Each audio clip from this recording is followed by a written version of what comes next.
Bismillahirrahmanirrahim. Tentang khusyuk dan kuduk dalam sholat. Dari Abu Darda anhu, ia berkata, ketika menjelannya wafatnya, aku akan ceritakan pada kalian sebuah hadis yang pernah aku dengar dari Rasulullah SAW, bahwa beliau bersabda, sembahlah Allah seolah-olah kamu melihatnya. Anggaplah dirimu berada di kalangan orang-orang mati.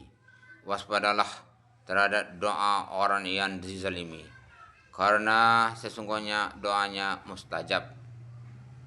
Dan siapa di antara kalian yang mampu untuk menghadiri dua sholat, yaitu Isya dan Subuh, secara berjamaah, meskipun dengan merangkak-rangkak, maka lakukanlah. Arsyad Tabrani. Dari Abu Darda anhu, ia berkata, ketika menjelang wafatnya, aku akan ceritakan pada kalian sebuah hadis yang pernah aku dengar dari Rasulullah SAW, bahwa beliau bersabda, sembahlah Allah seolah-olah kamu melihatnya. Jika engkau tidak dapat melihatnya, maka sesungguhnya Dia melihatmu. Anggaplah dirimu berada di kalangan orang-orang mati. Waspadalah terhadap doa orang yang dizalimi, karena sungguhnya doanya mustajab.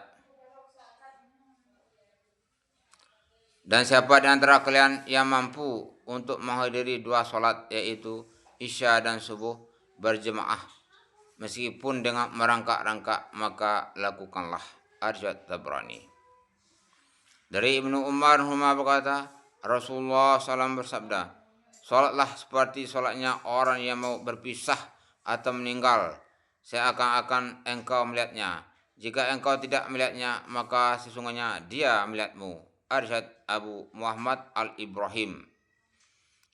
Dari Ibnu Umar berkata, Rasulullah SAW bersabda, sholatlah seperti sholatnya orang yang mau berpisah atau meninggal, seakan-akan engkau melihatnya. Jika engkau tidak melihatnya, maka sesungguhnya Dia melihatmu.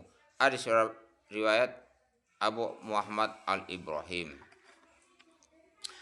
Dari Abdullah menceritakan, kami biasa mengucapkan salam kepada Rasulullah SAW ketika beliau sedang sholat, dan beliau menjawab salam kami.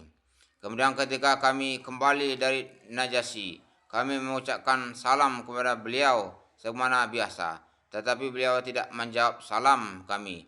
Lalu kami berkata, wahai Rasulullah, kami biasa mengucapkan salam kepada engkau dalam salat, dan engkau menjawab salam kami. Nabi SAW bersabda, sesungguhnya dalam salat ada kesibukan tersendiri yang harus betul-betul diperhatikan oleh seseorang. Arsyad Muslim. Dari Abdullah Ranhu menceritakan, kami biasa mengucapkan salam kepada Rasulullah SAW ketika beliau sedang sholat, dan beliau menjawab salam kami. Kemudian ketika kami kembali dari Najasyi, kami mengucapkan salam kepada beliau sebagaimana biasa, tetapi beliau tidak menjawab salam kami. Lalu kami berkata, wahai Rasulullah, kami biasa mengucapkan salam kepada engkau dalam sholat, dan engkau menjawab salam kami. Nabi SAW bersabda, sesungguhnya dalam sholat ada kesibukan tersendiri yang harus betul-betul diperhatikan oleh seseorang. Arsyad Muslim. Dari Abdullah berkata, aku melihat Rasulullah SAW mengerjakan sholat, dan dalam dada beliau terdengar suara gemuruh seperti gemuruhnya batu penggilingan karena tangisan beliau SAW. Arsyad Abu Daud.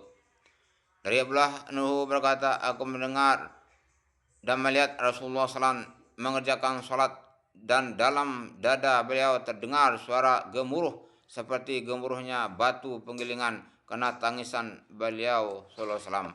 Arsyad Abu Daud. Diriwayatkan dari Ibnu Abbas secara marfu, ia berkata, perumpamaan sholat fardu adalah seperti sebuah timbangan. Siapa yang menyempurnakan sholatnya, maka sempurnalah pahalanya. Arsyad Baihaqi. Diriwayatkan dari Ibnu Abbas secara marfu, ia berkata, perumpamaan sholat fardu adalah seperti sebuah timbangan. Siapa yang menyempurnakan sholatnya, maka sempurnalah pahalanya. Arsyad Baihaqi. apa sebaca hari yang terangkan. Mudah-mudahan didiri oleh Allah SWT dan kuasa untuk menyampaikan kepada yang lain. Amin.